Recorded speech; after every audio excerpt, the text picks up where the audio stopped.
Bueno, Imanol egin gaude, filoko eta herriko zein guztako ikan izitie. Azte gonei asko gustatzen zait azpeitin eniteten funtzioa, filosofia irakasle izatea, baina beste bat aukeratu beharko banu, gustatu zitzaiten, nahi musika asko gustatzen zaiten, kontzertuak eta antolatzen ditugun pertsona. Ibiltzeko talde desberdinak deitzen, eta gaur talde hau ekarriko du kontzertu emateko, gaur beste bat, eta gaur beste bat. Eta pixean panorama kultural, musikala antolatzen pertsona izatea gustatu zitzaiten azpeitin. Hala, oso ondo.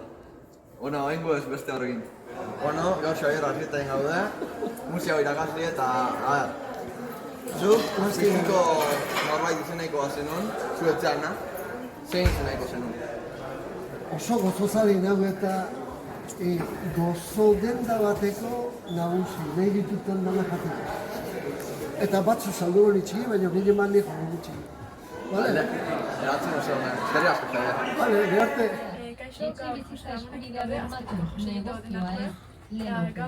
Legebiltzarreko kontrolsaioan bestalde Imanol Pradales lehendakariak iragarri du Euskal Administrazio Publikoa cocinero bat izatea. daitezen lan maila zabalduko duela. Horretarako bilera batera Osinazpiko Javiekin gaude, Baiona izena du, eta gaurkoan gure galdera bat ingo dio. Azpitiko zein izango zinen? Ni nire fisiologia oso guztuan hau, baina izango litzake institutuko zuzenaria. Eskerrik asko. Kaixo, gaur roman hartamen gaude, eta galderatxoa dingo jo. Zuk pertsona izan behar zinean, zu etxeana, zein aukera guzun izatea?